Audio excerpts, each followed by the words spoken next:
Okay, now we're going to talk a little bit about techniques.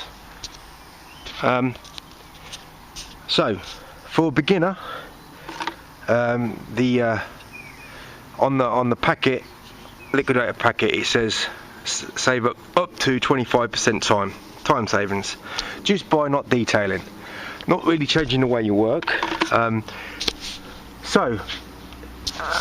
And it will always be different for people. Everybody has their own learning curve. So let's not even talk 25%. Let's just talk about 10% savings. So we've got the right, as long as you've got the right working solution and you got a tool. I will always suggest start with a small channel, because if you make a mistake, you can always fix it. The bigger the channel, the much harder it is to use. So we're taking baby steps. But now we're talking about technique. So the reason why this is quicker than anything else is because it does all the edges. Does all the edges. So you've saved yourself all that detail rag time. So when I talk about working, the quality is always 100%, and 100% means everything's done. There's no marks. There's no mess. Nothing. Everything is quality to the glass. Look, this sort of stuff here, this is for demonstration purposes. This is not necessary to talk about. Quality on the glass, no lines, no smears, no swirls, no detailing, 100%. So straight away you see how you can save time just by not having that extra time loaded up with the that loads up with the cloth detailing, because we're talking everything has to be spot on, everything has to be done. And I'm using a 10-inch and I'm using it on everything, all different size windows, and you know I'm saving so much time. Well, I'm using a skill, and I'm also using the right solution, so I'm actually going to be saving more than 25% just by using one standard small channel. And look, if you start with small, you can, if you make a mistake, you're all the way down here, you can always go up very easily, fix the mistakes. Made another mistake, let's keep fixing these mistakes.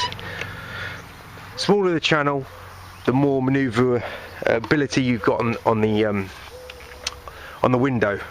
So let's say you're making 25% gains over how you used to work or everybody else, and you're now following the process that I use to make sure that everything is you're in control of everything. Yeah, so you're all in control of everything. You've got the soap control, you've got the glide, you've got everything all going in your favour. So you're actually going to be saving more than 25%. But let's say 25%. So how do you take 25% savings and then turn it into savings of 3 times quicker, or 4 times quicker, or 5 times quicker, without working? Well, hey, once you know what you're doing, you're not working any harder, right?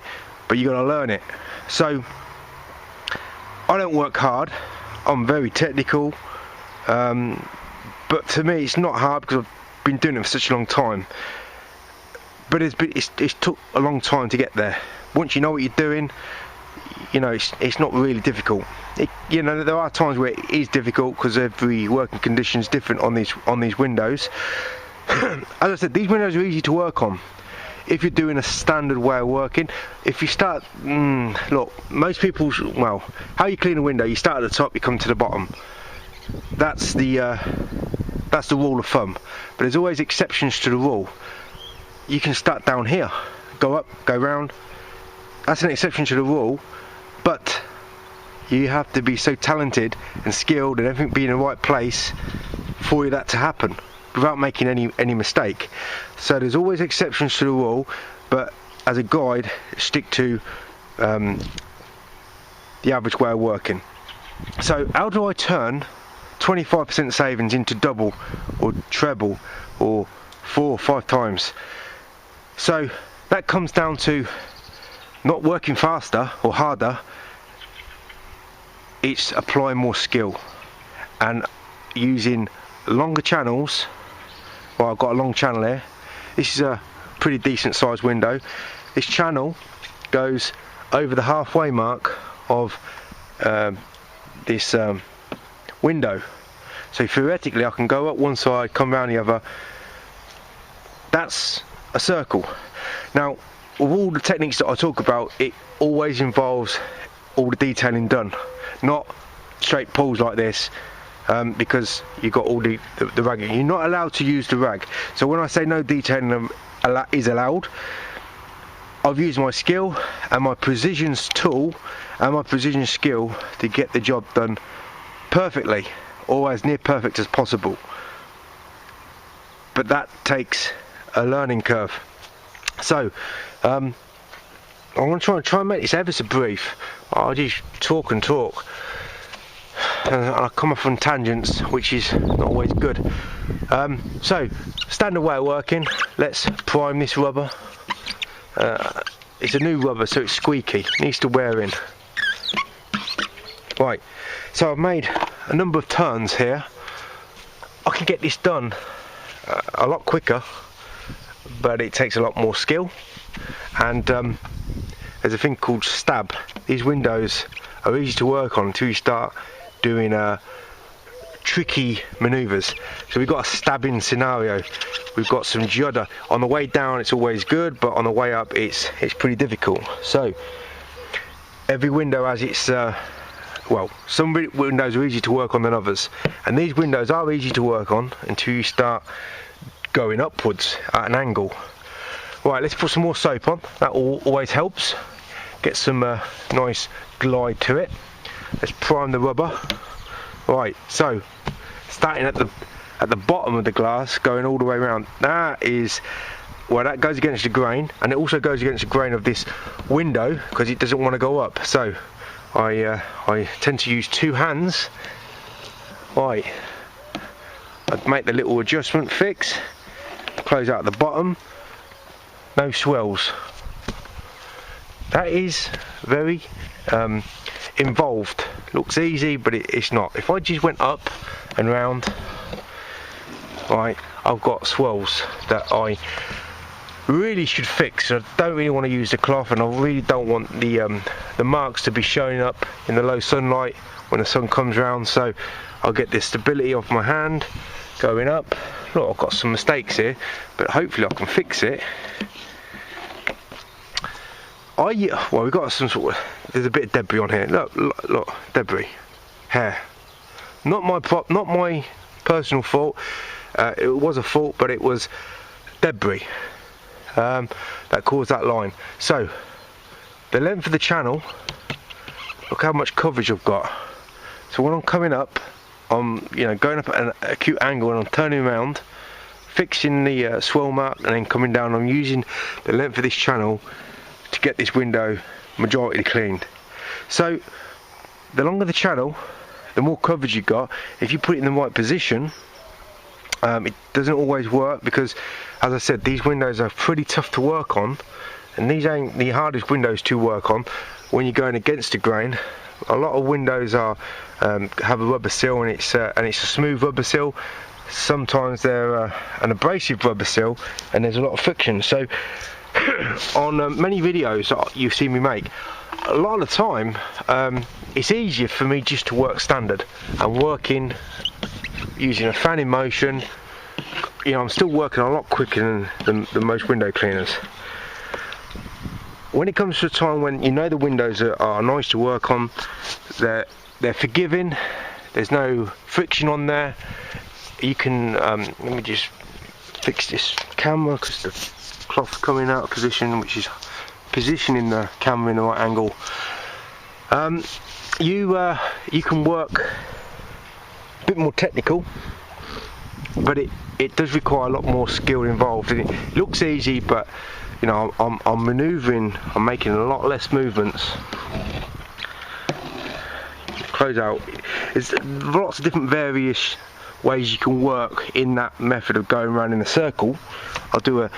It's easy to work long on the longitude than on the vertical.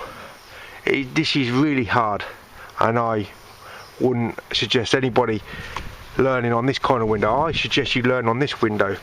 And this rubber, I'm going to use a big channel now, this rubber needs to be primed. So how do I prime it? In many ways. I can rub it there. A lot of the time you see me go there, come down, come up, come down. How am I going to close out on these windows? I'm going to close out on the bottom like that. So just made a circle. It's easy to work longer than vertical, horizontal on these windows, but you see me doing this kind of movement all the time. That is the techniques that take you from working 25% faster to 3, 4, 5 times quicker than most window cleaners. You might think I'm exaggerating. I don't exaggerate. I just know from experience. You know, I start jobs when I'm working in areas where window cleaners are already working. They've started the job way before me. It's the same kind of job. Sometimes there's 2 of them. They started before me, and I'm finished 10 minutes before those guys. And my work is 100% quality, and it's all to do with the ways that I work. The tools that I choose, my working setup, it all stems from the working setup. So I don't suggest you go into the route what I'm talking about now until you're really sussed out the tool. Take this bloody thing off. You sussed out the tool, you're working with a smaller channel. The better you get at it, the longer you go. This is the longest really I go for residential work. Sometimes I go 18 inch, depending on how big the windows are on the job. But it's got to be a real sort of big job with big windows. In the UK we have all these bloody open windows, so which is why I use these smaller squeegees at all times. I lived in Belgium. All the windows are huge, and most of the modern jobs are aluminium windows. Very nice and easy, most cases, to work on. So that's how you can turn this squeegee from working 10-20% faster, quicker. Well, faster, quicker. You don't work fast, you work controlled. Control everything. Quicker. I like to say quicker, really. You can turn that into 2, 3, 4 times, 5 times quicker. And that's how you do it. But you have to start with small steps. That's it. That's what you do. That's what I do. So it's not about working faster or quick, as in splashing around, flicking things. The squeegee will only work at a certain speed before you start flicking water onto dry parts of the window or on the windows you've already cleaned. You're limited to a speed. So why not just slow right down, use the positioning, the angles, the soap solution, make your job so much easier. I don't work hard, I work as easy as I can, and I work very, very efficiently, which makes me quick.